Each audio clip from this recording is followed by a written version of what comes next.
देखो, आज हम एसएसटी स्टार्ट करने जा रहे हैं। सामाजिक विज्ञान जिसे कहते हैं, इंग्लिश में कहते हैं सोशल साइंस। हाँ, कुछ नहीं पता ना अगर एसएसटी के अंदर तो ज़्यादा बेहतर है। गलत पता होने से बढ़िया कुछ ना पता हो। समझ में क्या कह रहा हूँ? गलत पता होने से बढ़िया कुछ ना पता हो, वो सबसे ज़्यादा बेहतर है। क्योंकि गलत ज्ञान तुम्हें पूरी जिंदगी तंग कर सकता है। इसलिए मैं क्या करूँगा, इसके अंदर ना मैं तुम्हें पहले सिलेबस समझा रहा हूँ, कौन कौन सा क्या क्या है, कौन कौन सी किताब है, और फिर मैं आज ये पढ़ाना स्टार्ट कर रहा हूँ। ज़्यादा अपना टाइम नहीं वेस्ट करता मैं बिल्कुल भी। अभी पूरा फोकस लगा कर रखना, समझ में आया बात है? नहीं तो चाटा कभी भी लग सकता, किसी भी बच्चे को लग सकता। इसलिए फुल फोकस यहाँ होना चाहिए बोर्ड के ऊपर। लिखने का तरीका भी बताऊँगा कि कैसे लिखना होगा, और पूरे नंबर 100 में से 100 नंबर आ सकते हैं। येस, एसएसटी में 100 में 100 नंबर आए हुए। हाँ, 98 नंबर आए हुए, 77 97 नंबर है एसएसटी के अंदर। पूछो कैसा है, आपने समझाया था? हाँ, ऐसे ही समझाया था, ऐसी तैयारी करते थे, बस रिकॉर्ड नहीं आया वो। अब रिकॉर्ड भी हो जाने वाला। समझ में आया बात? या इसे तुम फोकस लगा कर रखोगे और तुम्हें बस बंद कर दे, बंद कर। समझ में आया बात? या उसके बाद सामाजिक विज्ञान। क्या सामाजिक विज्ञान का मतलब क्या हो? सामाजिक विज्ञान एक तो विज्ञान हो, एक हो सामाजिक विज्ञान। सामाजिक विज्ञान का ये मतलब हो, इसमें हम केवल समाज के बारे में पढ़ते हैं। समझ में आई बात? और मनुष्य ने एक सामाजिक प्राणी, और समाज में के अंदर रहते हुए ना, समाज के अंदर कौन सी घटनाएं हो रही, घटित हुई, या पिछले सब पहले कौन सी जो समाज से संबंधित हो, समाज से संबंधित हो, उस विज्ञान के बारे में जानना। समाज के बारे में जानने वाला जो ज्ञान हो वही कहलाता सामाजिक विज्ञान। समाज के बारे में जो जानने वाला ज्ञान हो ना, वही कहलाता सामाजिक विज्ञान। और समाज किसे कहते हैं? समाज मिलता है हमेशा एक गांव से, एक घर से, एक गली से, एक पूरे शहर से, ये पूरा समाज, एक पूरा देश, ये पूरा एक समाज। समझ में आया बात? या आपकी जाति वो एक समाज कहलागा। तो अलग अलग समाज के अलग अलग समाज को कोई कभी भी संक्षिप्त रूप में नहीं कह सकते। समाज पूरा का पूरा जहां तुम जिस एरिया में रह रहे हो वो समाज हो सकता, उसमें लोग ही आते हैं हमेशा, डंगर नहीं आने के उसमें। समझ में आया बात? या इतनी बात बताओ, समझ में आई नहीं आई? तो सामाजिक विज्ञान के अंतर्गत हम 10वीं क्लास के अध्ययन के दौरान हम 5 किताबों का अध्ययन करने वाले। 5 किताबों का बोर्ड पर नाम लिखने जा रहा हूँ। प्रत्येक छात्र को पता होना चाहिए सिलेबस क्या है हमारा। समझ में आया बात है? फिर 5 किताब मतलब पहली किताब है, और जैसे मैं बताऊँ बस इस तरह धीरे धीरे सब चीजें नोट करते चले जाना। समझ में आया? बताऊंगा क्या क्या नोट करना होगा, क्या नहीं नोट करना। पहली जो किताब है ना, पहली किताब है 10th क्लास की जो पहली किताब है, ये 10th क्लास है। 10th क्लास एनसीईआरटी, एनसीईआरटी, ठीक, ये पैटर्न हमारा एनसीईआरटी। 10वीं क्लास की जो एनसीईआरटी सरकारी बुक है जो, उसमें पहली किताब है उसका नाम है इतिहास। वैसे तो 5 किताब है, मैंने तुम्हें बताया एसएसटी की 5 किताब है। तो इतिहास का ये समझेंगे हम, इतिहास है क्या वाला ये भी समझेंगे आज। ये स्टार्ट करेंगे हम इतिहास, मेरा फेवरेट सब्जेक्ट है। इसे इंग्लिश में बेटे हिस्ट्री कहते हैं, HISTORY। समझ में आई बात? है मैं ऐसा मान कर चलता हूँ जो मेरे हिंदी मीडियम के छात्र हो ना, उनकी इंग्लिश भी बहुत कमजोर हो, तो इंग्लिश साइड में लिखते लिखते चलो, ऐसा सिलेबस है इतिहास।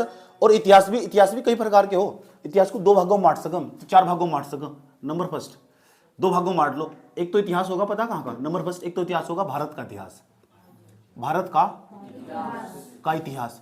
तो क्या आप इस जो आप इतिहास पढ़ने वाले, क्या इसमें भारत का इतिहास पढ़ोगे? नहीं पढ़ोगे भारत का इतिहास। अच्छा, भारत का इतिहास सारा नहीं पढ़ोगे, नहीं पढ़ सकते सारा इतिहास 10वीं क्लास में। तो आप क्या पढ़ोगे? एक हो विश्व का इतिहास। क्या विश्व का इतिहास पढ़ोगे आप? विश्व का इतिहास। तो विश्व के बारे में इतिहास समझेंगे क्या हो।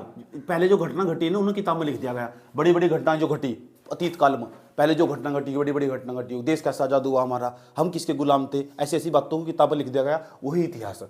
समझ में आया बात? है तो जो भारत का इतिहास है, भारत का इतिहास, इसका नाम सब नहीं पढ़ेंगे, कुछ चैप्टर पढ़ेंगे, कुछ सम चैप्टर पढ़ेंगे, यानी कुछ ही चैप्टर पढ़ेंगे, सम इंपॉर्टेंट चैप्टर पढ़ेंगे। इंपॉर्टेंट चैप्टर जो 10वीं क्लास में दे रखे, पूरा इतिहास पढ़ने का मौका नहीं मिलेगा तुम्हें 10वीं क्लास में। समझ में? सम इंपॉर्टेंट चैप्टर पढ़ेंगे, सब पता होना चाहिए क्या क्या पढ़ने वाले हम, कहाँ पढ़ रहे हैं हम। दूसरे नंबर पर विश्व का इतिहास। हाँ, 10वीं क्लास में ना विश्व का इतिहास ज्यादा, तो विश्व का इतिहास पढ़ेंगे। विश्व का इतिहास क्या पूरे विश्व का इतिहास पढ़ेंगे? नहीं, कुछ खास पढ़ेंगे जो हमारी सिलेबस में मेंशन है, जहां तक पेपर में सवाल पूछे जाते हैं उसे देखते हुए चलेंगे। समझ में आया बात? है तो इसे वर्ल्ड हिस्ट्री कहते हैं। ये भी इसमें कुछ चैप्टर है, इसके अंदर भी कुछ चैप्टर पढ़ेंगे, सारा नहीं पढ़ सकते बिल्कुल भी। 10वीं क्लास का जो सिलेबस है उसके हिसाब से बता रहा हूँ मैं तुम्हें, कुछ चैप्टर है इसके। हाँ, इतना इंपॉर्टेंट है। बड़ी बड़ी परीक्षाएं ना, IAS PCS तक की परीक्षा को हिंदी सवाल पूछे जाते हैं। सोच लो, भारत की सबसे बड़ी परीक्षाएं सिविल सर्विस की परीक्षाएं जो होती है, समझ में आया बात? या उनमें यहीं से सवाल आते हैं, डायरेक्ट सवाल आते हैं, डायरेक्ट। बच्चा फिसल जाता जो एसएसटी नहीं पढ़ता, समझ में, हवा खराब हो जाती है उसकी। अब तुम्हें समझ में आएगा कि तुम उस सवाल का, मैं तुम्हें सवाल भी डिस्कस करके चलूंगा। पढ़ रहे तुम 10वीं क्लास में, IAS का सवाल डिस्कस करोगे यहाँ से। यस, अगर समझ कर चलोगे तो तुम जिससे तुम्हें डर लगता था ना, आज तुम उस डर की आंखों में आंख डाल के कहोगे कि मुझे डर को कहोगे कि तू अब तेरी इतनी औकात नहीं जो मेरे बस बाहर हो जा। आया समझ में? तो भारत का इतिहास के कुछ चैप्टर पढ़ेंगे, विश्व के इतिहास के कुछ चैप्टर पढ़ेंगे। 10वीं क्लास में हम इतिहास, अच्छा इतिहास के भाई अब ये बता दो कितने चैप्टर इतिहास के में मेरे हिसाब से इसमें निकल कर आ रहे चैप्टर आ रहे टोटल 5, कितने 5 चैप्टर आ रहे निकल कर। इसी साल का आना मॉडल यो, ठीक है। तो 5 चैप्टर निकल कर आ रहे, 5 के 5 चैप्टर इसमें 5 चैप्टर पढ़ेंगे हम। आज ही स्टार्ट करूंगा इसमें, ये पहली किताब है, समझ नहीं बात यार, ये पहली किताब है, मैं आज ही स्टार्ट करूंगा। इतिहास की पूरी कहानी स्टार्ट करेंगे, सब बताऊंगा, घबराओ मत बिल्कुल भी, डोंट वरी। 2 घंटे पूरी क्लास चलेगी, समझ में आया, लेकिन समझ अच्छी पैदा होगी। सारा खेल है समझ होने का, ठीक। अगर वो समझ है ना, तुम कहीं भी खड़े होकर बोल सकते हो, सारा खेल नॉलेज का, समझ नहीं बात यार। आज ना आजकल धीरे धीरे समय बदल रहा है, और मेरा ऐसा मानना बदलना भी चाहिए। आजकल धीरे धीरे लोगों की मनोवृत्ति परिवर्तित हो रही है। आजकल अच्छी सूरत वाले को पसंद कम करा जा रहा है, ऐसा समझ में, अच्छी सीरत वालों को पसंद करा जा रहा है, जिसके पास अच्छी नॉलेज हो, नॉलेज गेन करने वाला अंदर तो सुंदर हो, जिसके पास नॉलेज हो ना वो इंटरनली सुंदर हो।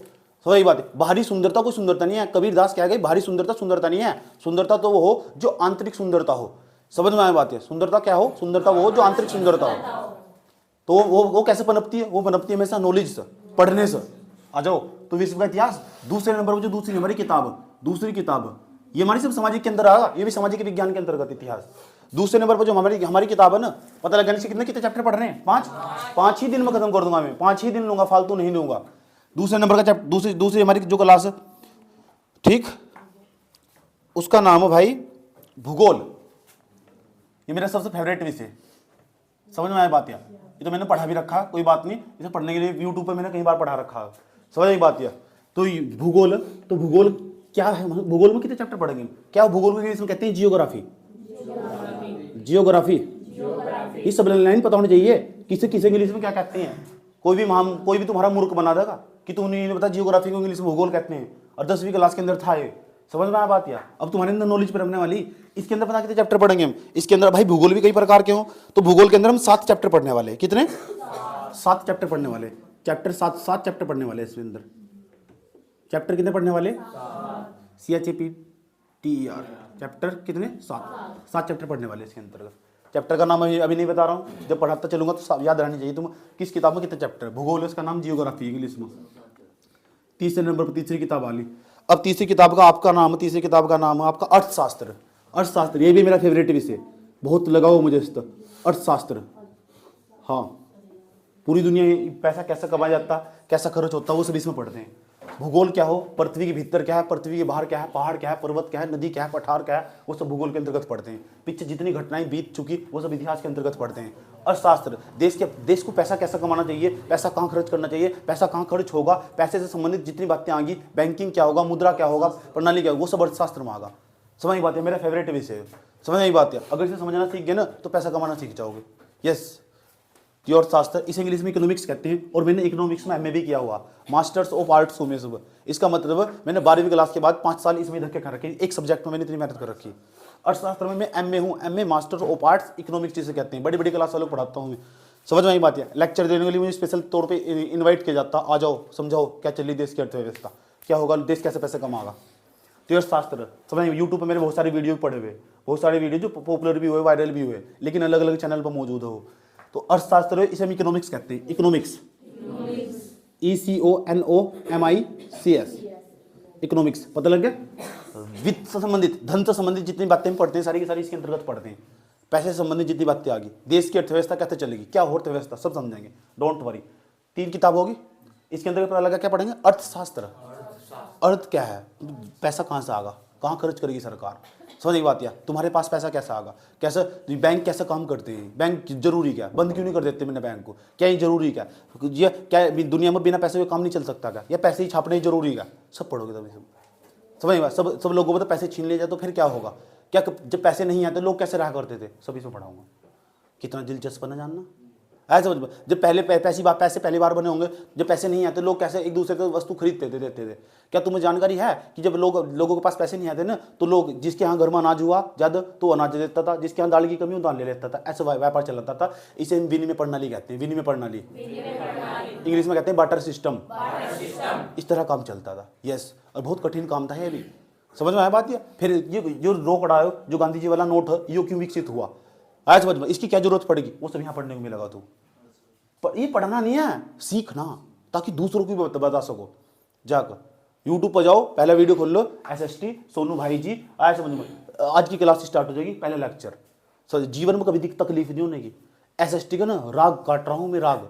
और इन पीढ़ियों के लिए, जो आने वाली पीढ़ियाँ, आगे जाके तुम्हारे बहन भाई जब सर्च करेंगे ना, खोज रहे होंगे मुझे, तो तुम खुद ही बताओगे। जाओ यूट्यूब पे एसएसटी सर्च करो और चुपचाप बैठ के पढ़ना शुरू कर दो।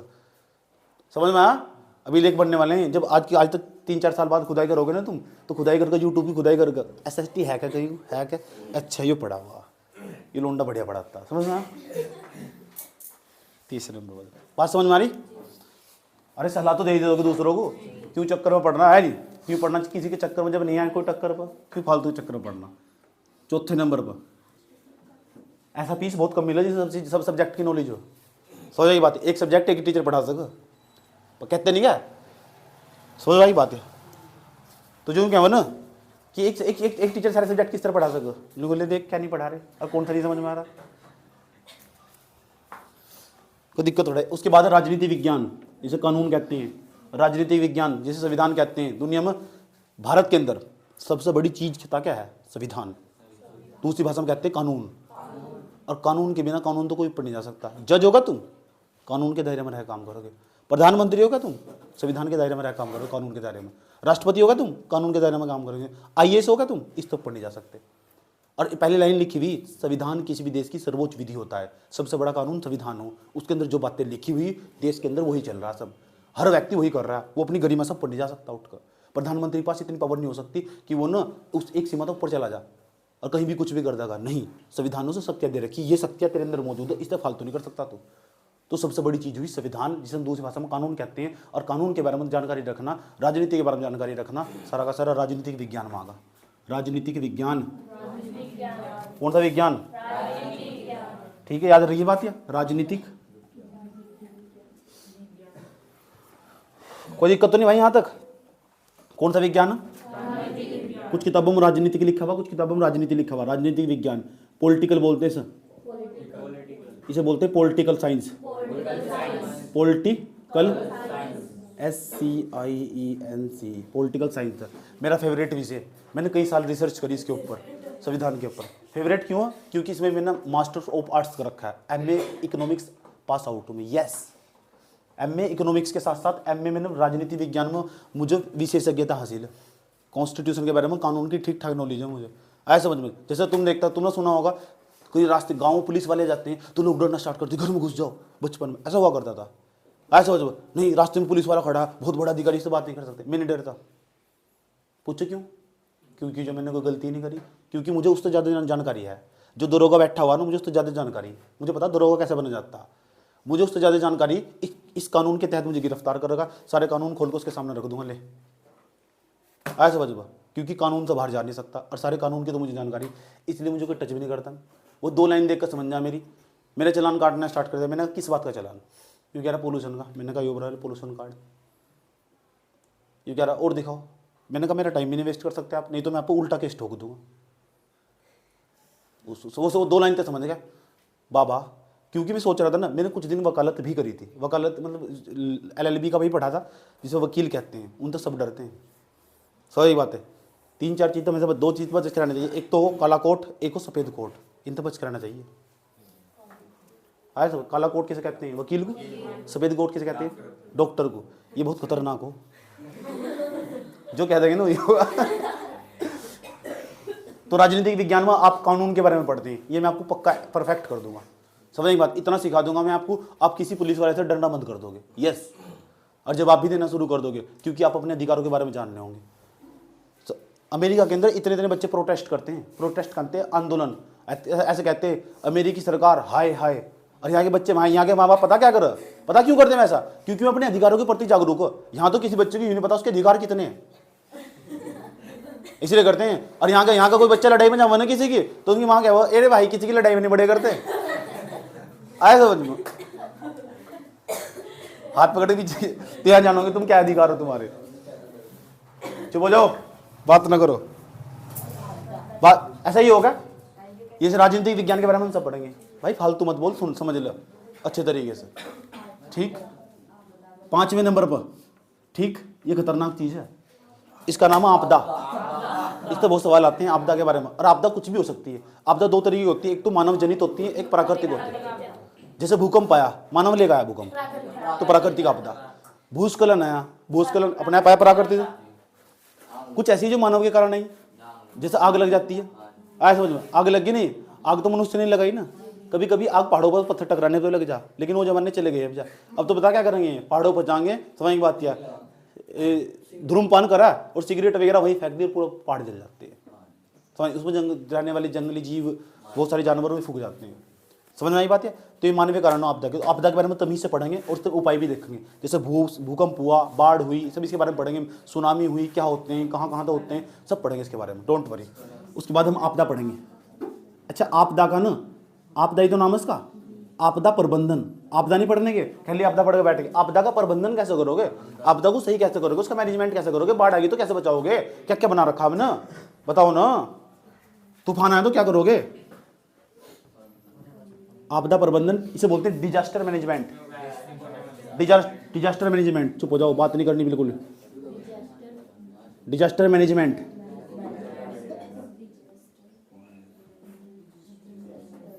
MENAG मैनेज, MENT मैनेजमेंट, याद रहेगी बात है।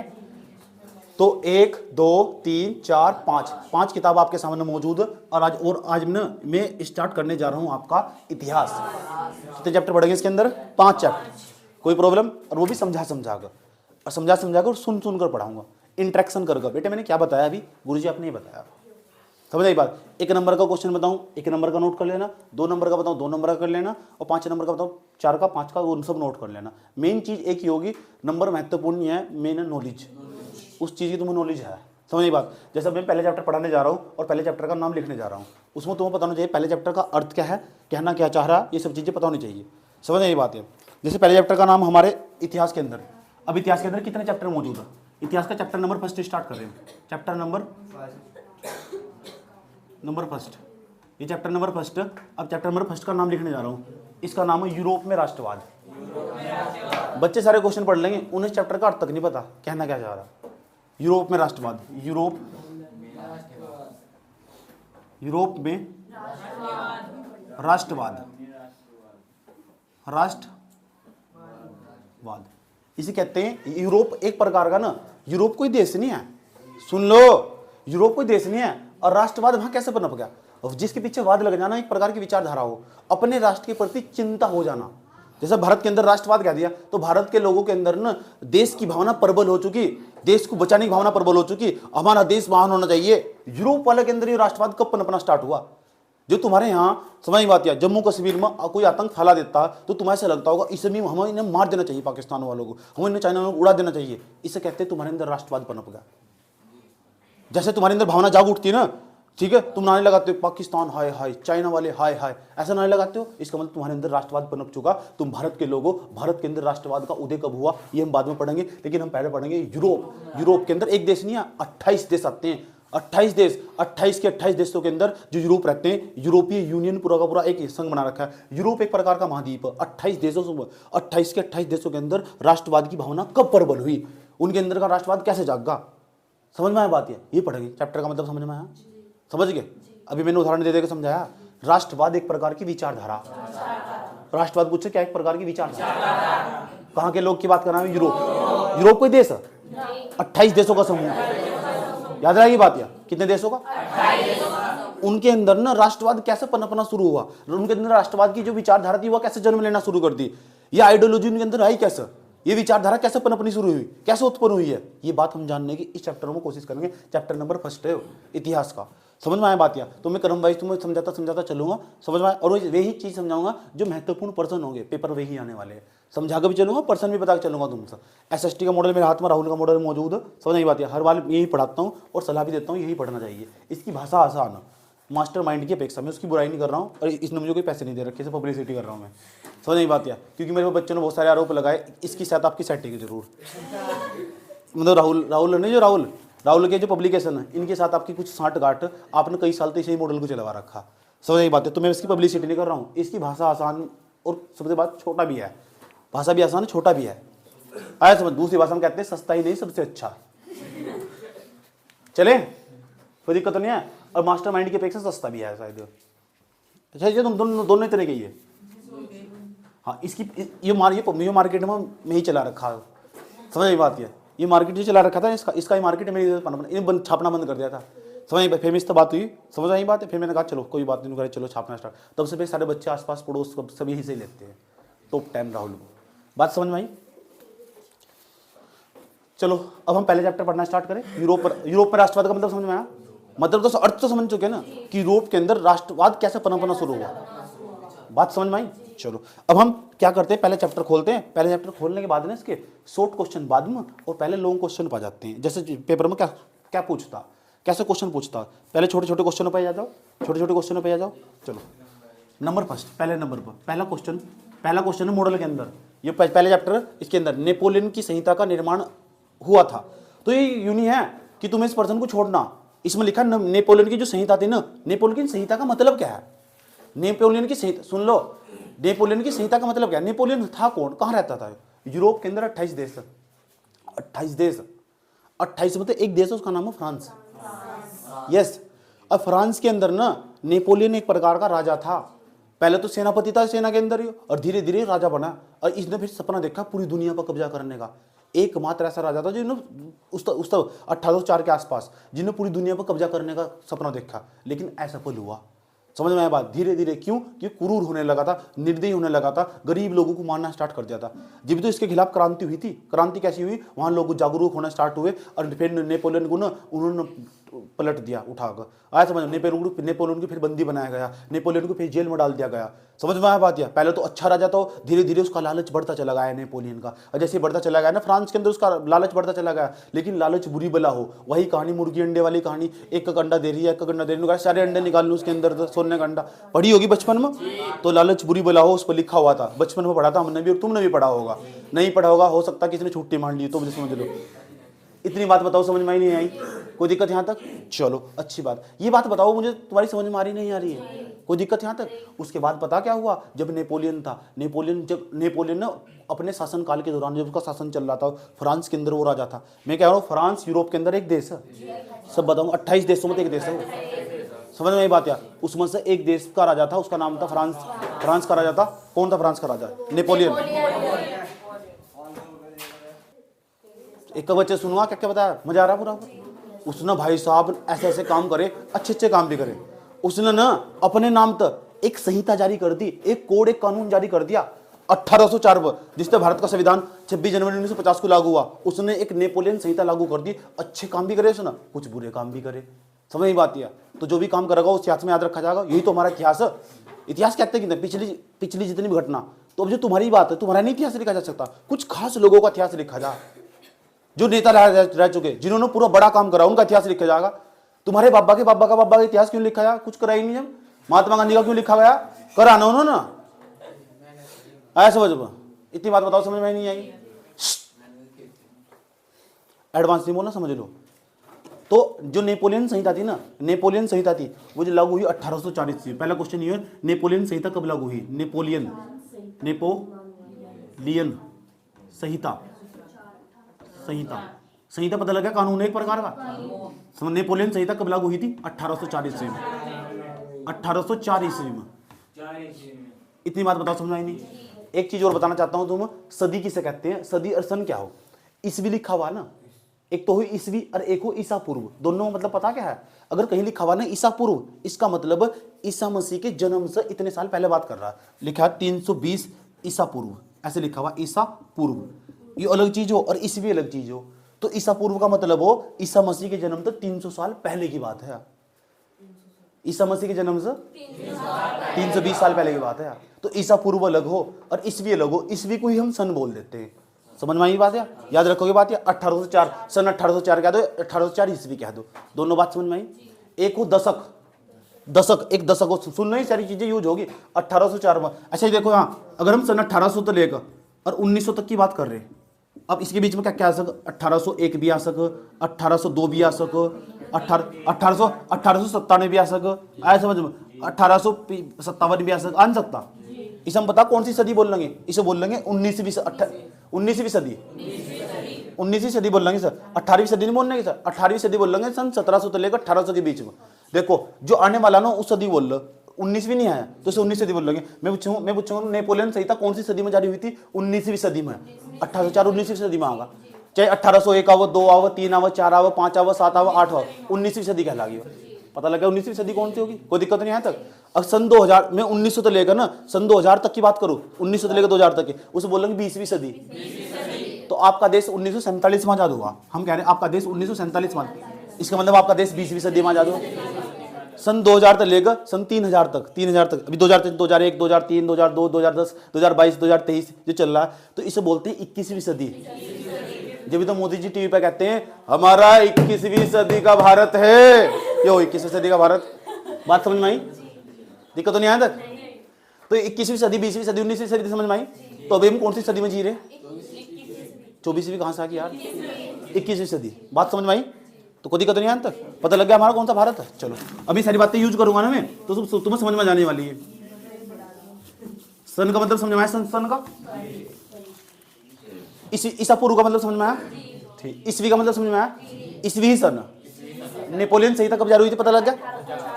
दूसरा पर्सन संहिता का मतलब कानून एक प्रकार का। किसने जारी करा था? कहां करा देता? फ्रांस का। घुसरी दिमाग में बात? फ्रांस यूरोप के 28 देश है ना, उसमें देख देश। कौन कह रहा तुम बुद्ध हो यार, गलत बताया गया। तुम तो एक ही पीस हो सच में ही।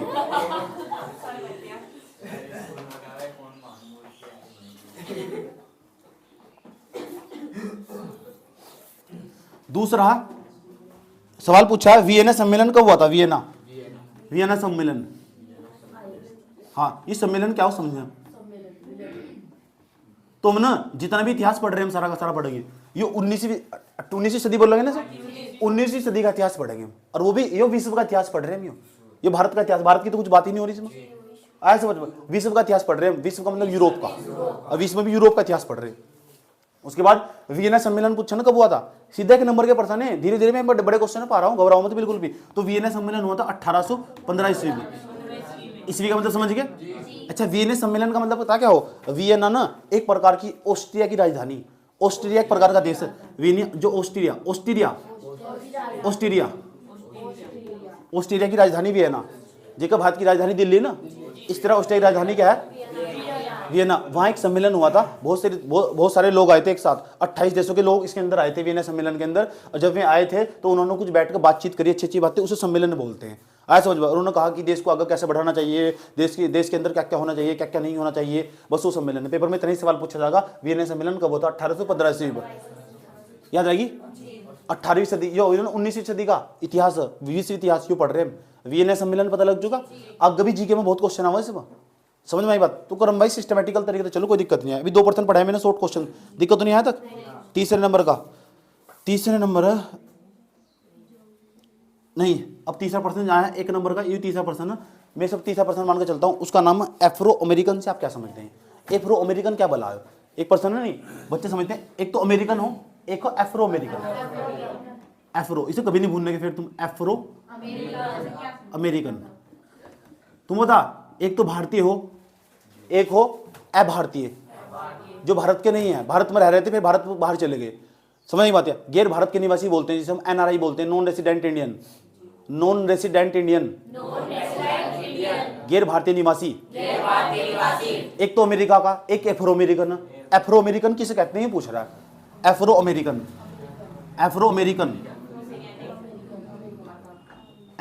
क्या हो? तो अभी भी तुम एफ्रो अमेरिकन सा क्या मतलब है?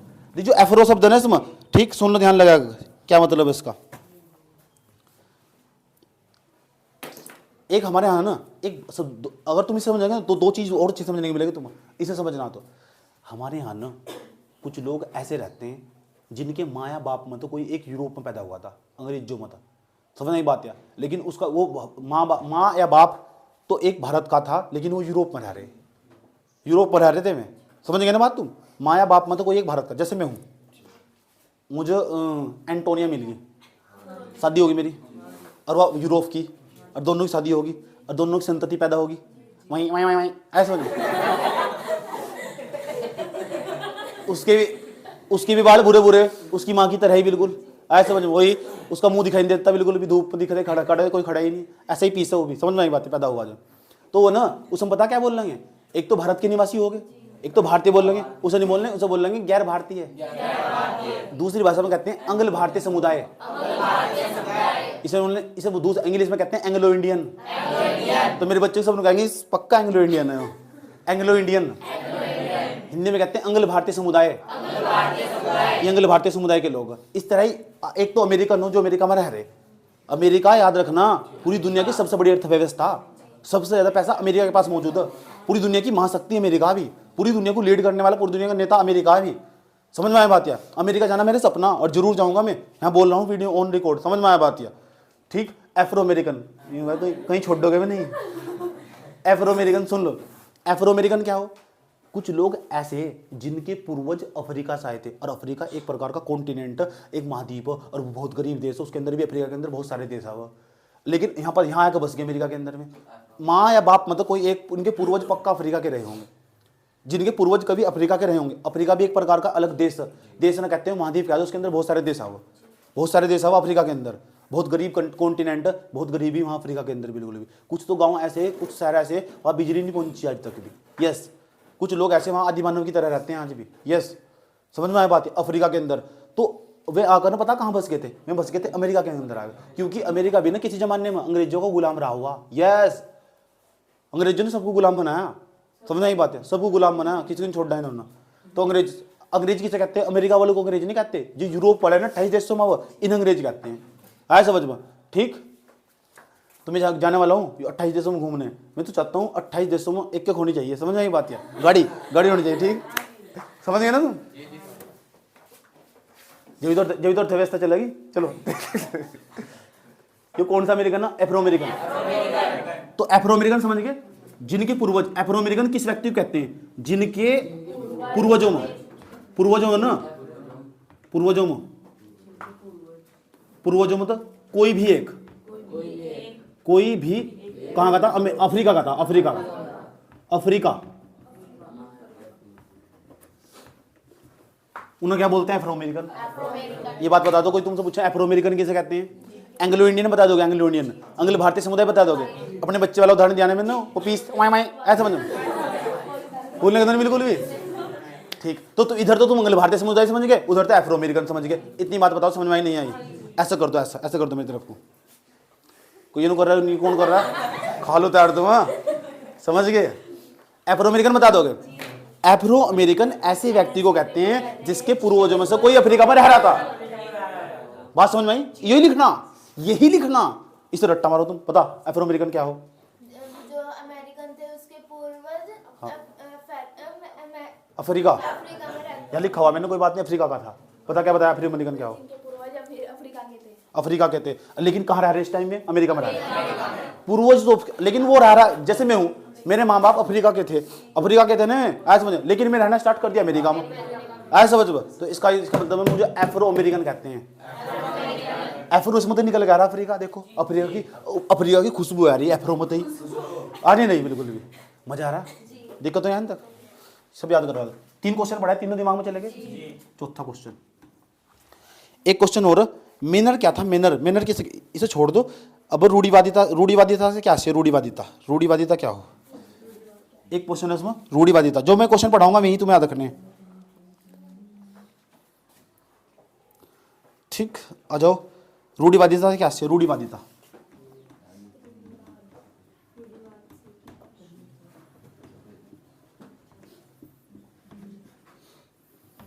बात समझ में आई? रूढ़िवादिता क्या हो? ध्यान तो सुना अच्छे तरीके से।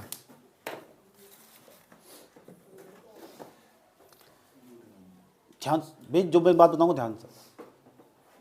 ये बात तुम्हें किसने सिखाई? कि जो ध्यान से सुनना अच्छे तरीके से, कि जो लड़कियां भी कभी अच्छी ड्राइवर नहीं बन सकती। लड़कियां, सुनो ध्यान लगाएगा, लड़कियों को घर से बिल्कुल भी बाहर नहीं जाना चाहिए। लड़कियों को घर में कैद करके रख देना चाहिए। लड़कियों को फोन चलाना नहीं चाहिए बिल्कुल भी। लड़के सांडी की तरह घूमने चाहिए बिल्कुल।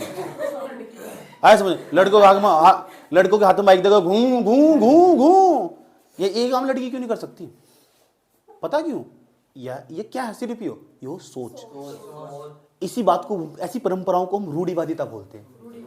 रूढ़िवादिता का मतलब जो कभी बदलना ही नहीं चाहते। और ऐसी रूढ़िवादिता होगा ना, विखंडन होना चाहिए, समाप्त होनी चाहिए। दहेज लेना बहुत अनिवार्य है। मैं गांव में जब बात करता हूँ ना, पढ़े लिखे लोगों से जब बात करता हूँ, तो उनसे बात करने के बाद ना ऐसा महसूस होता ना ही पढ़ता तो ज्यादा बेहतर था। आया समझ में? क्यों ऐसा इसलिए महसूस हो, बात करते फलाने के लड़के की 20 लाख रुपए की शादी हुई, बड़े गर्व के साथ बताते हैं। जरा सोचो कि उनके दिल पर क्या बीतती होगी जिन्होंने 20 लाख रुपए दहेज दिया। कितनी गरीब सोच हो चुकी उन इंसानों की जिन्होंने 20 लाख का लिया, ऐसे और जिन्होंने दिया, देने वाला भी भ्रष्ट, लेने वाला भी भ्रष्ट। क्या सोच, क्या माइंड सेट रख कर दिया? ये शोषण नहीं है, खुलेआम शोषण हो रहा है। चुप, बात ना करो, पहले सुन लो यार ध्यान से अच्छे तरीके।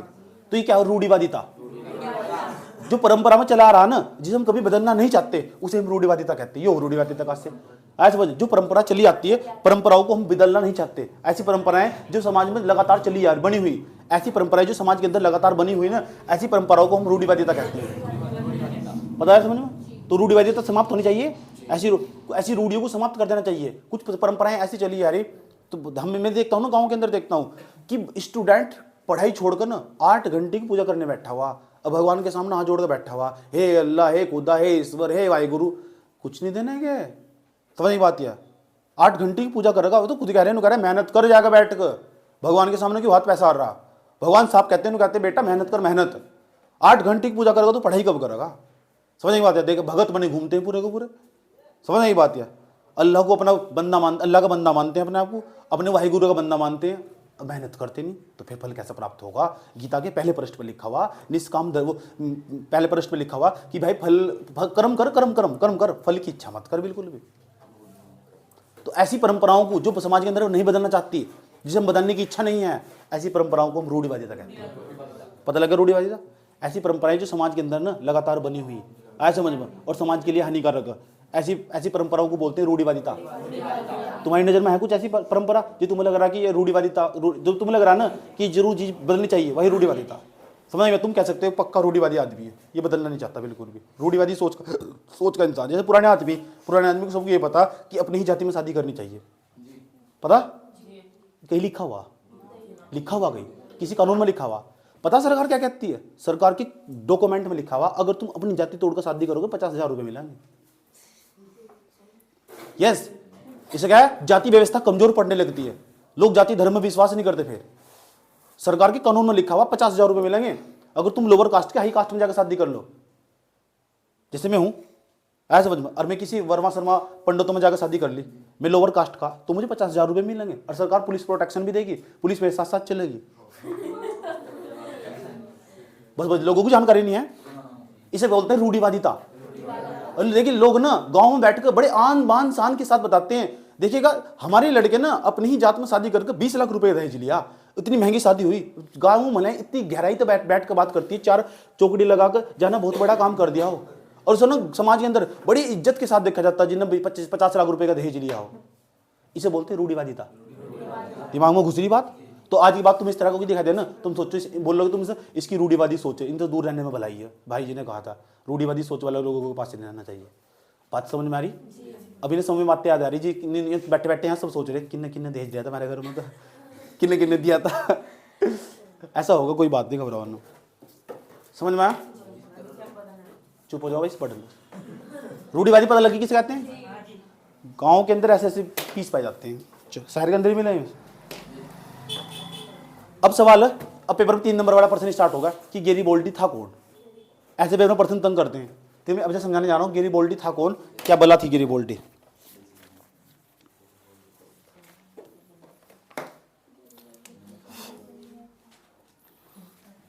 क्वेश्चन नंबर 5, अब गेरिबोल्डी कौन था? ठीक, अच्छा इटली ना यूरोप के अंदर ही आगा, यूरोप के अंदर 28 देश है, इटली उनमें से एक। इटली तो कुछ दूरी भी पड़ा, तुर्की जहां भी भूकंप आया कुछ दिन पहले, जहां 38,000 लोग मारे गए, 38-40,000 के आसपास लोग मारे गए। इटली, ऐसा समझ में, इटली के अंदर मस्त मस्त जबरदस्त होटल है। मैं चाहता हूँ अगर जिंदगी में मैंने कभी धोखे से मेरी इच्छा हुई ना कि मैं कभी शादी करूँ तो इटली के अंदर जा करूँगा। विराट कोहली की शादी वहीं हुई थी, समझ में आया? हाँ,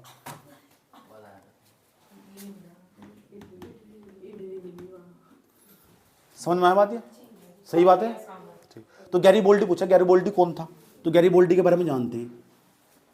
पहली बात, यूरोप की बात पढ़ रहे हैं, यूरोप में राष्ट्रवाद, क्योंकि इटली भी तो यूरोप में है, वो बहुत अच्छा देश है इटली। इटली के अंदर ही ने पढ़ा वेटिकन सिटी, उसमें एक देश है, उसके अंदर ही देश है, उसके अंदर 27 ही लोग रहे, वो बेस है पूरा। हाँ 27-28 लोग, अब तो बढ़ेगी 800-700 लोग रहते हैं, केवल इतने लोग। आपके गांव गली में भी कम लोग रहते हैं, 27 लोग रहते हैं 10 में। देश सर पूरी दुनिया में सबसे छोटा देश है वेटिकन सिटी। मैं चाहता हूँ उसे देखने जाऊँ जरूर मैं।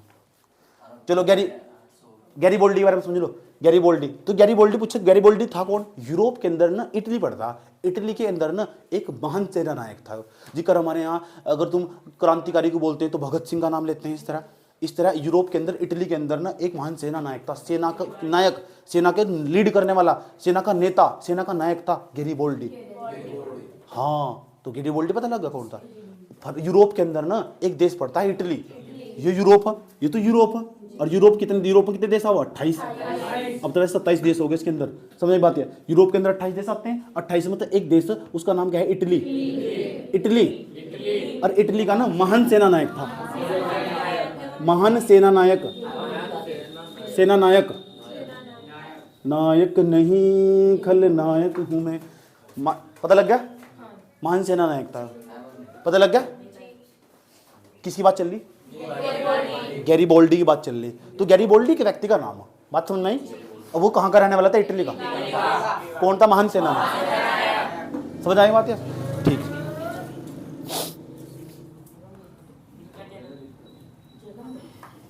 दो व्यक्ति का नाम और मिलता, उनका नाम है मैत्सिनी, एक व्यक्ति का नाम है कावूर। एक का नाम तो मैत्सिनी है। बेटे नाम आने चाहिए लिखने, पूछूंगा तुमसे हालिया में, ये क्वेश्चन पक्का सुनूंगा, स्टार लगा रहा हूं क्योंकि 4 नंबर का। समझ बात? एक तो मैत्सिनी था, एक था कावूर। मैत्सिनी एक कावूर, आए समझ बा? तो मैत्सिनी और कावूर दो व्यक्ति थे, ये भी इटली के महान सेना नायक थे। जिस तरह इन दोनों की इटली को बनाने में, इटली का एकीकरण करने में, इटली को एक साथ जोड़ने में, इटली के अंदर जो बिखरा हुआ था चारों तरफ, आ जाओ भाई मिलकर एक बहुत बड़ा देश बनाते। अच्छा, इटली के एकीकरण में ना, इटली को एक करने में जितनी मैत्सिनी और कावूर की भूमिका थी ना, इतनी ही ना इतनी गैरी बोल्डी की भूमिका थी। बात समझ में आई? बात इटली के करने में तुम्हारी कामयाबी के अंदर जितना तुम्हारे पेरेंट्स का योगदान होगा ना, उससे ज़्यादा योगदान मेरा भी होगा। समझ में आया बात? या कल तुम कामयाब हो जाओगे क्योंकि मैंने पल पल भर समझाया, तुम बैठा बैठा गया हंसी। समझ में आया बात? ये दांत बंद कर लें, याद आएगी बात? ये मैत्सिनी होगा, ये क्या होगा? कावूर होगा। तो मैत्सिनी और कावूर भी ना जितनी भूमिका थी, जितना इनका इंपोर्टेंस था, जितना उन्होंने इटली के लिए काम करा था, इतना ही काम पता किसने करा था? गैरी बोल्डी ने करा था। और गैरी बोल्डी ने भी ना बहुत बढ़ चढ़ कर योगदान दिया था। उसकी सेना को लेकर आगे बढ़ता था, वो सेना उसके पीछे पीछे चलती थी, इतनी बड़े बड़े भाले हुआ करते थे उनके हाथ में लेकर, आगे बढ़ता था लीड। मरूंगा तो पहले मैं मरूंगा, अपनी सेना की रक्षा करने वाला, सेना को आगे नेतृत्व करने वाला महान सेना नायक था गैरी बोल्डी। कभी जीवन काल में गैरी बोल्डी के बारे में पढ़ने का मौका मिले, यूट्यूब पर जाना, गैरी बोल्डी टाइप करना और देखना उसकी कहानी, क्या सेना नायक था वो। उसके ऊपर तो मूवी भी बनाई जा चुकी गैरी बोल्डी के ऊपर, और सारी तो मैंने मूवी देखी हुई। समझ बात? एक भी इतिहास में मूवी नहीं छोड़ी मैंने, सब इतिहास मैंने इतिहास ही वही तो सीखा। तो मैं सीनियर कावूर पता लग गया। मैं तुमसे पूछूं, बताओ गैरी बोल्डी कौन था? भाई जी इटली के अंदर एक, यूरोप के अंदर एक देश है इटली, और इटली का ना महान सेना नायक था वो। जिस तरह इटली को एक करने में मैत्सिनी और कावूर की भूमिका थी ना, इसी तरह ना गैरी बोल्डी की भूमिका थी। इतना तो बता दोगे? पक्की बात? चल शुभम खड़ा हो, क्या बताया? बता गैरी बोल्डी कौन था यूरोप के अंदर?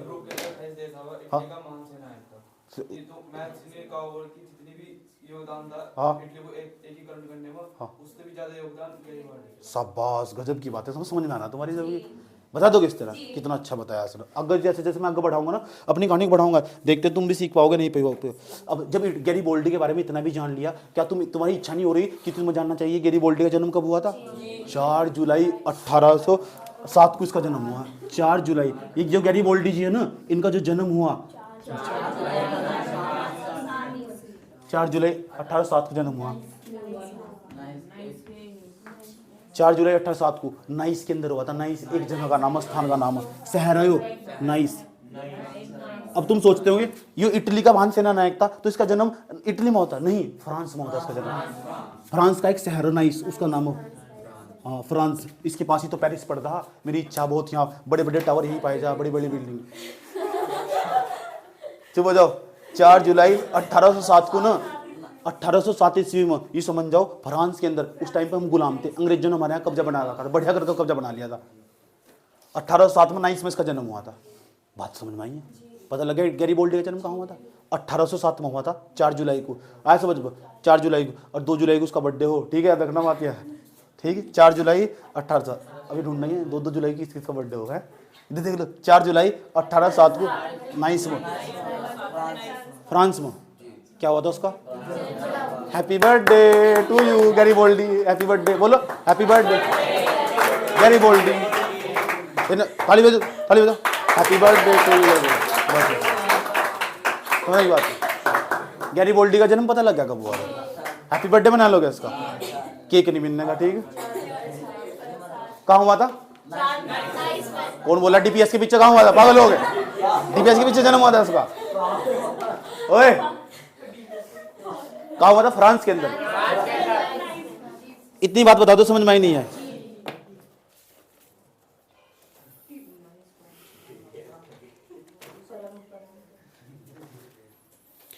अब सवाल है, इनका जो परिवार था ना, तो जब गैरीबोल्डी के बारे में इतने जान ही रहे, तो ये भी पता कर लो इनके परिवार का क्या हालचाल था। जो इसके परिवार था, गैरीबोल्डी बात बता रहा हूँ मैं तुम्हें, जो इनका परिवार था, गैरीबोल्डी का जो परिवार था, इनका जो परिवार था ना, ध्यान से सुन लेना अच्छे तरीके से, कैसे कैसे बताया जा रहा है। इनका परिवार था, इनका परिवार करता था समुद्री व्यापार। अब बताओ, घर के सारे हमारे घर के सारे, अगर हमारे घर के सारे सिंगर, हमारी भैंस भी गाना गा रही है, बाबा मेरे पापा पड़े रहते थे, ऐसे करते थे, ऐसे करते रहते थे। उसके बाद मेरे बहन भाई ये लगी संगीतकार, ये पैदा होते हुए रोए नहीं, आए समझ, मैंने तो खिलाया उन्हें हाथ पर, गाना गाते थे, सच में ही अजीब इंसान, अजीब। उसके बाद दूसरे नंबर पर हमारी माताएं, आए समझ, हमारी घर की सारी फैमिलियां। यार मुझे कभी कभी लगा, पक्की बात है जरूर, समझ आई बात यार, बिरहरी लता मंगेशकर के परिवार तो बिलोंग ना करते हो, मुझे लगा तानसेन के परिवार मत थे। अब मुझे बड़ा गर्व महसूस होता था, इसलिए तो मेरी आवाज अच्छी है, समझ में आया बात है। तो बताओ, उनके संगीत का प्रभाव मेरे को पड़ा नहीं पड़ा? बाबू, उनके संगीत का प्रभाव मेरे को पड़ा नहीं पड़ा? तभी तो मैं गाने सुनाता रहता हूँ, तुम परदेसी जाना नहीं मुझे छोड़ के, ठीक है। फिर वो गाना सुना मैंने, तुम आओ आए हो मेरी जिंदगी में तुम चमार बन, बाहर बन के यार मैं भूल जाता हूँ। तो इनका परिवार पता कहीं में काम करता था, समुद्री व्यापार करता था। अब बताओ, जब इनका जो परिवार था वो समुद्री व्यापार करता था, तो जब समुद्री व्यापार करता था, समुद्री व्यापार करने के दौरान गैरीबोल्डी का तो समुद्री व्यापार की जानकारी गैरीबोल्डी को ठीक ठाक तरीके से रही होगी, जिस तरह मुझे संगीत की जानकारी थी, समझ गए तुम? ठीक। तो समुद्री व्यापार का प्रभाव उस पर पड़ेगा। जब इसके पिता के बारे में जानकारी जुटाते हैं ना, तो पता चलता 1832 ईस्वी में मर्चेंट ने, इनके जो पिता थे ना, सुन लो प्यारे, ध्यान लगाकर। तो बताओ इनका जो परिवार था समुद्री व्यापार से संबंधित था, तो ये भी तो समुद्री व्यापार से संबंधित होंगे, तो समुद्री व्यापार की सारी जानकारी धीरे धीरे प्राप्त होगी। ये सब बातें लिखोगे आप, इस गैरीबोल्डी में, गैरीबोल्डी बारे में पेपर में लिखना। गैरीबोल्डी इटली का, यूरोप के अंदर इटली का एक महान सेना नायक था। जिस तरह इटली को एक करने में मैथ्सिनी और कावूर की भूमिका थी, इसी तरह गैरीबोल्डी की भूमिका थी। कहते हैं इसका जन्म 4 जुलाई 1807 को फ्रांस के एक छोटे से शहर नाइस में हुआ था। तुम क्यों नहीं लिखोगे? तुम तो डरो एसएसटी पढ़ने थे। उसके बाद इनका, कहते हैं इनका परिवार समुद्री व्यापार में संलिप्त था, काम करता था समुद्री व्यापार में, तो इन्हें समुद्री व्यापार की ठीक ठाक जानकारी थी। लिखो, यही बना थोड़ा ही कर रहा कोई। अच्छा,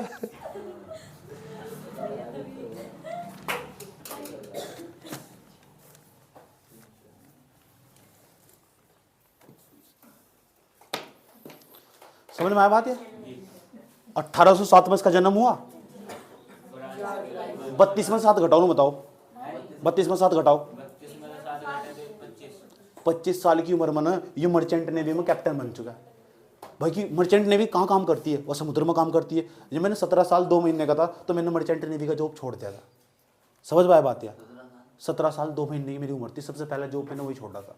सही बात, मेरे घर वालों ने पुढ़िया का गाली दिया मुझे टॉप का। मैंने कहा झेल लो, क्या जा रहा है। समझ में आया? क्योंकि पानी में रहना पड़ता, तो ठीक ठाक तरीके से मैंने छोड़ दिया। मैंने कहा छोड़ दो, कुछ है नहीं इसमें वैसा। उसके बाद फिर मैं इंडियन नेवी में जॉब लगा, मैंने वो भी छोड़ दिया। तो पिक्चर देखी रुस्तम पिक्चर, ओ करम खुदा आया है, रुस्तम पिक्चर अक्षय कुमार की, मुझे तुझसे मिलाया है, तो वो वाली जॉब छोड़ दिया था मैं। पूछो क्यों छोड़ दिया था? जॉब करता तो शादी होती तो बीवी साथ नहीं रह सकती, घर रहती। अब बीवी घर रखती ना तो फिर वही वाला सीन हो जाता, फौजी फौज में पड़ोसी मौज में, ठीक है। ओ चुप हो जाओ, क्या देख लो तो सही करा, चुप। तो कहते हैं जो गैरीबोल्डी है ना, गैरीबोल्डी 1832 ईस्वी में मर्चेंट कैप्टन बन चुका है, मर्चेंट कैप्टन बन चुका है, वो बन चुका मर्चेंट कैप्टन। मर्चेंट कैप्टन पता लगे क्या हो, एक जहाज को लीड करने वाला कैप्टन हो, एक पानी का जहाज चलेगा उस पर मर्चेंट कैप्टन बन चुका। ऐसे कैप्टन क्यों बना, क्योंकि इसका परिवार समुद्री व्यापार था, और जब परिवार समुद्री व्यापार में होगा तो वो क्या देखेगा, मेरा बेटा समुद्री जहाज के अंदर अफसर बनना चाहिए, जो वहाँ काम करते होंगे। अरे तुम्हारे पेरेंट्स किसी कंपनी में काम करते होंगे, उन्हें कोई ऑर्डर देता होगा आग, तो सोचते होंगे मेरा बेटा इस कंपनी का मालिक बनना चाहिए। तो इसके माता पिता ने भी सोचा होगा, ऐसे बना दिया मर्चेंट कैप्टन, बन भी गया, तैयारी करवाई होगी सर, पेपर पापर दिया होगा इसने, ऐसे समझो क्लियर होगा पेपर। 25 साल की उम्र रही और कैप्टन बन गया, 25 साल की उम्र में कैप्टन बन गया। लेकिन पता क्या हुआ, धीरे धीरे इसका जहाज, पानी की जहाज इटली के पास जाता था, उसके बंदरगाह पर, और जब जाता था वहाँ उतरता था, इसकी मुलाकात बड़े बड़े नेताओं तो होनी शुरू होगी। वहाँ खड़ा होता था, सुनता था, ये बातें तो अच्छी, पूरे दिन यहाँ बैठे रहते हैं, बातें बनाते रहते हैं। इसका धीरे धीरे झुकाव ना राजनीति की तरफ बढ़ गया, आया समझ में, क्योंकि जो इंसान किसी व्यक्ति के संपर्क में रहा ना उसका उस पर प्रभाव पड़ा, समझ में आया बात यार। तो इसका बड़े बड़े नेताओं का इस पर प्रभाव पड़ा और ये राजनीति उनके संपर्क में आया कर ना, इटली के नेताओं के संपर्क में आया। कौन आया इसके संपर्क में बताओ, इटली के नेता, इटली के नेता और नेता भी ऐसे वैसे नहीं, खतरनाक नेता है, उनके क्या है संपर्क में आया नहीं संपर्क में, और जब संपर्क में आया ना तो संपर्क में आने पर इस उनका प्रभाव पड़ा और गैरीबोल्डी का धीरे धीरे झुकाव ना पता किसकी तरफ, राजनीति की तरफ चला गया। बात समझ में आई है, कोई दिक्कत नहीं है तक, यही तो पूरा गैरीबोल्डी के बारे में टिप्पणी थी, इतनी बात बता दो मुझे, कोई दिक्कत नहीं है तक। और फिर उन्होंने इटली की क्रांति में सम्मिलित होगा, वो इटली के अंदर भूमिका निभाई, इटली को एक करने में, इटली की क्रांति में, इटली में क्रांति चल रही थी कि इटली को एक बनाया जा, इटली को एक देश बनाया जा पूरा का पूरा। तो इटली के अंदर ना इतनी भूमिका थी उसकी जितनी मैक्सिनी और काबूर की भूमिका थी। आज की बात तो कोई तुमसे गैरीबोल्डी के बारे में पूछ सके, बता दोगे पक्का, गारंटी है, ठीक है। चलो एक स्वर बताते, जरूर नहीं है तुम शुरू ही बताना, बिल्कुल बीच में से कहीं से बता सको, क्या तो गैरीबोल्डी के बारे में बताना चाहिए। पूछे गैरीबोल्डी कौन था भाई, देख सुन आराम में, पहले मैं बता दूं फिर तुम बताना, मैं कैमरा बंद करके फिर तुमसे पूछूंगा। देखो इस चार्ट तो तुम समझ पा रहे नहीं समझ पा रहे, देखते कितना समझ पाए। भाई जी आपने बताया जो गैरीबोल्डी था नहीं जी, यूरोप के अंदर 28 देश है, उसमें एक देश का नाम है इटली, और इटली के अंदर एक महान सेना नायक था। जिस तरह इटली को एक करने के अंदर ना मैक्सिनी और काबूर की भूमिका थी, इसी तरह भाई जी गैरीबोल्डी की भूमिका थी। अजी इसका जन्म ना जी, अजी सुनो जी, 4 जुलाई 1807 को चार्डो के पास नहीं हुआ था, नाइस में हुआ था जी, फ्रांस के अंदर। आया समझ में अजी, इनका जो परिवार था ना जी, वो ना समुद्री व्यापार करता था, और समुद्री व्यापार करेगा तो अपने जाकर को समुद्री व्यापार के अंदर कैप्टन नहीं बनाएंगे अजी। उन्होंने 1832 ईस्वी में 25 साल की उम्र में से कैप्टन बनाकर छोड़ दिया, और धीरे धीरे पता क्या हुआ, धीरे धीरे पता किसके संपर्क में आया, इटली के नेताओं के संपर्क में आया। फिर राजनीति जुड़गा जी, जैसे राजनीति से जुड़गा जी हो तो फिर पता क्या हुआ, इटली के अंदर जो क्रांति आई ना इसकी भी भूमिका रही जी। बात समझ में आई, बता दो कितनी बातें, अपनी आसान भाषा में बतानी जो तुमने समझा। चलो देखते हैं, अगर तुम इस तरह समझ पाए ना तो फिर मैं समझाऊंगा, नहीं तो फिर मैं समझाने का नहीं, तुम्हें छोड़ दूंगा ऐसा स्टिल। अच्छा एक बात बताओ, गैरीबोल्डी के बारे में तुमने समझ लिया, ये मैक्सिनी और काबूर क्या बोला,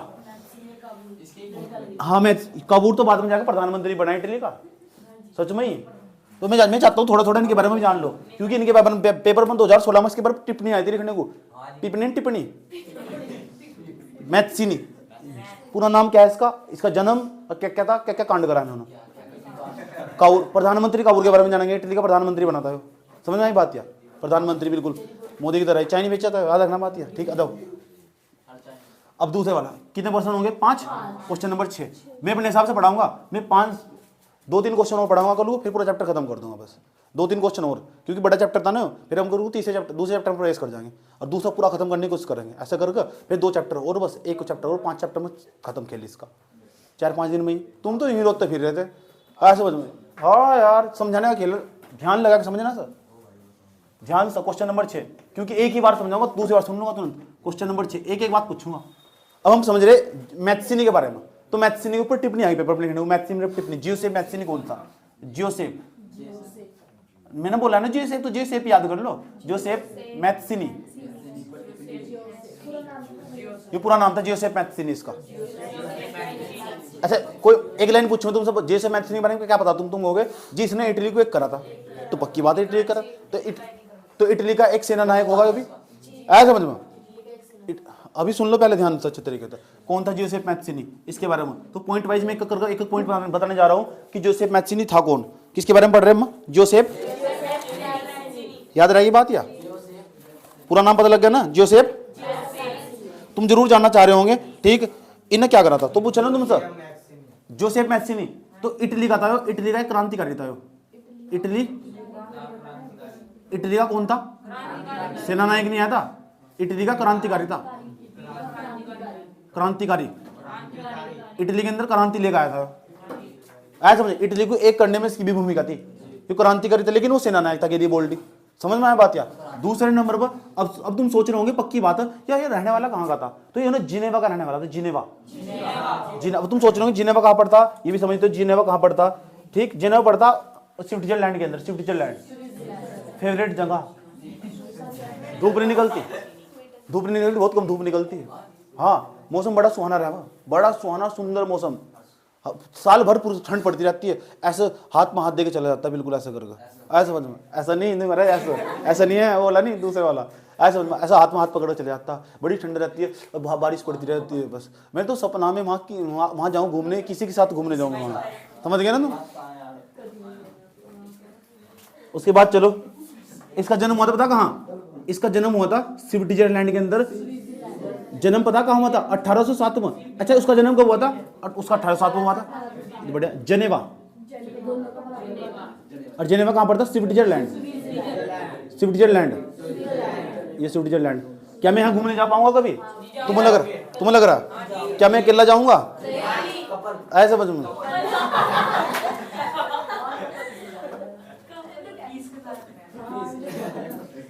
नहीं, अभी ऐसा कोई पीस मिला नहीं मुझे जिसके साथ मैं यहाँ जाऊँ घूमने, ठीक है?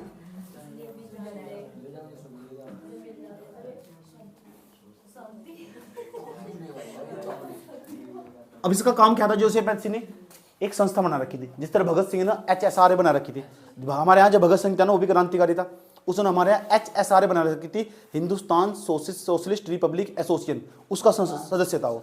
आज भगत सिंह और चंद्रशेखर दोनों उसके सदस्य थे, एक संस्था बना रखी थी, वो काम करती थी, वो क्रांतिकारिता में लट लेकर घूमते में, जहाँ भी अंग्रेज देते हो सीधा उसके सिर में मारते हैं, मस्त। जब मैं तुम्हें पढ़ाऊँ ना कल को अगला चैप्टर, तो भगत सिंह के बारे में डिस्कस करूंगा वहाँ, और तुम सोचेंगे क्या जज्बा था उसका, 23 साल की उम्र फांसी पे चढ़ गया बंदा यार, समझ, हंसते हंसते 23 साल की उम्र थी उसकी, ठीक, सुन लो। तो एक संस्था थी, संस्था का नाम याद रखना, फिर उस पर चितो तुम, कार्बोनेरी,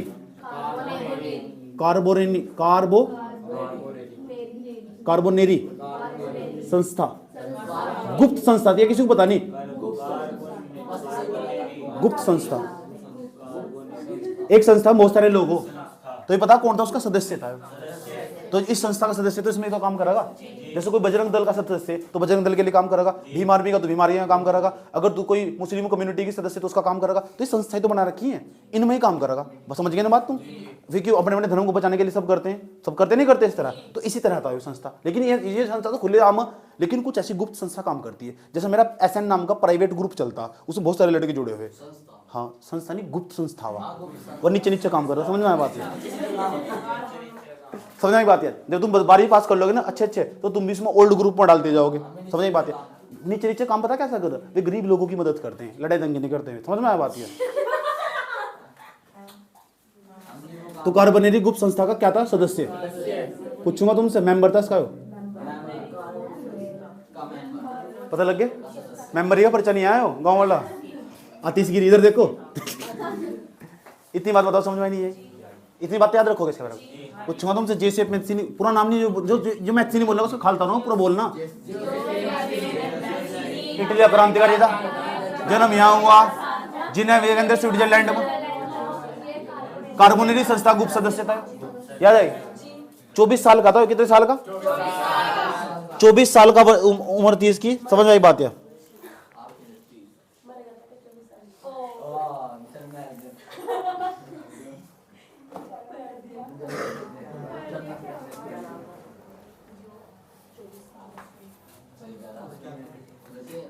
सुन लो ठीक, 24 वर्ष में ना, 24 वर्ष के अंदर 24 वर्ष इसकी उम्र थी, इसकी उम्र थी ना जब इसके बारे में जोसेफ मैत्सिनी की, हाँ इटली का नहीं आता हो, जिनेवा का था हो, यहाँ पैदा हुआ था, यहाँ तो बस क्रांति करने आता है।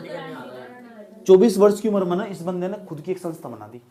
24 साल की उम्र में ना एक संस्था बनाई इसने, उसका नाम था यंग इटली। जितने भी जवान लौंडे थे ना उन्होंने जोड़ना शुरू कर दिया। हम देखेंगे कि अंग्रेज क्यों नहीं भागते यहाँ से, हम देखेंगे यहाँ ये नेपोलियन क्या कर लगा हमारा, हम देखेंगे नेपोलियन क्या बिगाड़ लगा हमारा। आज समझ में, नेपोलियन फ्रांस का राजा था, याद रखना बात। यह उसके बाद इन्हें यंग इटली नामक संस्था की स्थापना करी। यंग इटली नामक खुद की संस्था बना दी इसने, यह संस्था बनाई हमने। यंग इटली का मतलब यंग जवान इकट्ठे कर लिए, जवान लोग इकट्ठे कर लिए, उसके बाद एक पूरी सेना तैयार कर ली, फिर क्रांति करनी स्टार्ट कर दी। हम देखेंगे नेपोलियन क्या बिगाड़ लगा हमारा। आज समझ में कितने पॉइंट हो गए इसके बारे में, कितने पॉइंट, इतनी बात बता दो मुझे समझ में आई नहीं है। किसके बारे में इतनी सारी बातें हैं, किसके, और क्या करा इसने, इसने कहा कि जनता का शासन होना चाहिए। इसने लोकतंत्र पर बल दिया, जो जनता का शासन, इसने कहा कि एक राजा नहीं होना चाहिए, नहीं, इसने कहा गणतंत्र व्यवस्था होनी चाहिए। अब गणतंत्र व्यवस्था क्या हो इसे भी समझ लो। हम गणतंत्र दिवस मनाते हैं हर साल, 26 जनवरी गणतंत्र दिवस मनाते हैं। तो गणतंत्र का गण का मतलब वो जन, और जन का मतलब जनता, जनता का तंत्र, जनता का शासन। जितना भी तुम काम कर रहे हैं देश के अंदर हो रहा है, सब तुमने वोट डाला जब जाकर नेता बने। इसी व्यवस्था को हम गणतंत्र व्यवस्था क्या होगा, ऐसी व्यवस्था होनी चाहिए, और ये बहुत अच्छी मानी जाती है ऐसी व्यवस्था, गणतंत्र व्यवस्था। तो गणतंत्र व्यवस्था का प्रचार प्रसार करता था। गणतंत्र व्यवस्था या लोकतांत्रिक व्यवस्था भी कह सकते हैं इसे, लोकतांत्रिक व्यवस्था, लोकतंत्र की विचारधारा का समर्थक,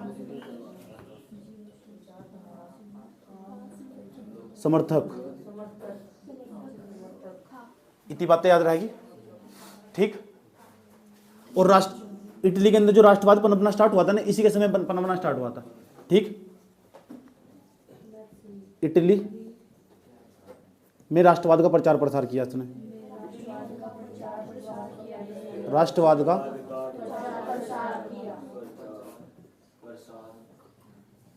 प्रसार।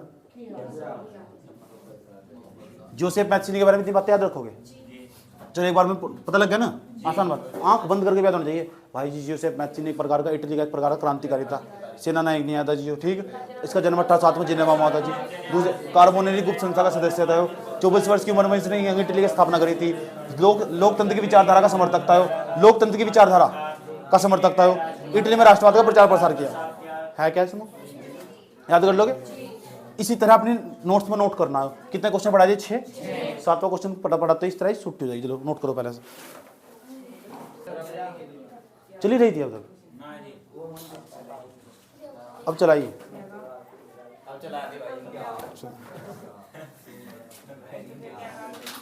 लास्ट क्वेश्चन, आज का लास्ट क्वेश्चन। भाई चुप हो जाओ, भाई जी चुप हो जाओ। Last question, question number 7।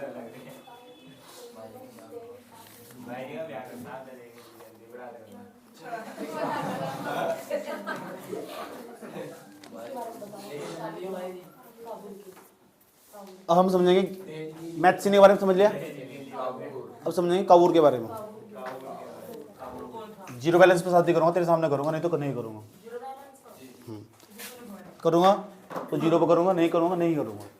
समझ में आया, तेरे सामने बोल रहा हूँ, समझ में आया। वैसे मेरी इच्छा नहीं है कुछ भी, क्योंकि मैं नहीं चाहता मैं बहुत सारे को दिल तोड़ू ठीक है।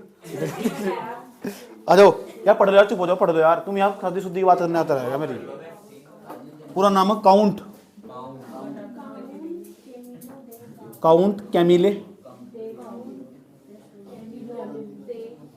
कैमिलो, इधर मिलो, काउंट कैमिलो दा कावूर, काउंट कैमिलो दा कावूर पूरा नाम था इसका, याद रही बात है। नंबर फर्स्ट, जो आज का, तो जो वर्तमान समय का इटली देखते हो ना, आधुनिक, आधुनिक का मतलब वो आजकल के समय का, आज आधुनिक का मतलब आजकल के समय का, आधुनिक समय, आधुनिक इटली, जो आज का इटली है ना, उसका निर्माता इसे बोलते हैं। आधुनिक इटली का निर्माता था, इटली इन्हें बनाया था। हाँ, आधुनिक, आधुनिक इटली का निर्माता। इटली पता लग गया ना, 28 देशों में एक देश इटली का।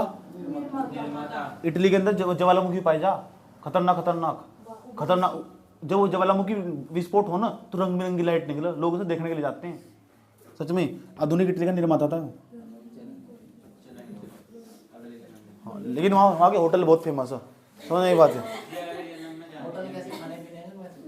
वैसे भी होटल के अंदर खाने पीने की व्यवस्था हो, और वैसी भी सब व्यवस्था हो, जो तू सोच रहा है ना वो सब हो वहाँ। एक ही कर प्लेटफॉर्म है, एक जगह सब कुछ मिल जाएगा, सब कुछ मिल जाएगा, तो अकेला जाइए वहाँ सब कुछ मिल जाएगा, समझ गया।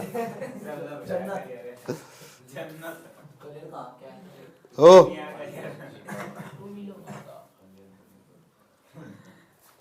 तो इटली में ना, जो इटली था उसमें बहुत सारे प्रदेश थे, ये छोटे छोटे प्रदेश थे। देखो इटली के अंदर छोटे छोटे प्रदेश थे, टुकड़े में बिखरे हुए थे। आया सोच में बिखरे हुए थे। इन घर में यहाँ का राजा, यहाँ का राजा, यहाँ का राजा आया, काउंट कैमिल था, अभी बनाओ राजा, चुपचाप चलो एक साथ मिलो, गद्दी बैठो सारे सारे, सबको एक कर दिया। कह रहे भाई अलग अलग नहीं रहते, इकट्ठे रह कर, एक तमा बल हो, सबको एक कर दिया। जी बहुत छोटे छोटे प्रदेश थे, इटली बहुत छोटे छोटे प्रदेश में बटा होता, ये प्रदेश थे छोटे छोटे प्रदेश, इनको सबको एक कर दिया। आज समझ, इटली का एकीकरण कर दिया, समझ में आया बात। ये क्या बन गया, इटली बना दिया, इटली पूरा का पूरा। इटली का क्या कर दिया, एकीकरण। किसने कराया, काउंट कैमिले द कावूर। और इटली पहले कैसे बटा होता, छोटे छोटे प्रदेशों में, छोटे छोटे प्रदेशों में बटा होता, उन सबको एक नहीं कर दिया। किसने कर दिया, काउंट कैमिले द कावूर ने। क्या आवाज आ रही है ना, मेरी आवाज ही मेरी पहचान। आधार कार्ड पर लिखा हुआ मेरा आधार मेरी पहचान, यहाँ लिखा हुआ मेरी आवाज ही मेरी पहचान। समझ में आया बात। या कितने पॉइंट हो गए, चौथा पॉइंट इसके बारे में, छोटे छोटे प्रदेश को जोड़कर ना एक बना दिया। कोई दिक्कत है यहाँ तक, इतनी बात बता दो, समझ में आई नहीं आई। अच्छा ये पूछना तुमसे कि कोई क्रांतिकारी नहीं आया था। यस, क्रांतिकारी नहीं था, भैया लाइन लिखनी इसमें, क्रांतिकारी नहीं था।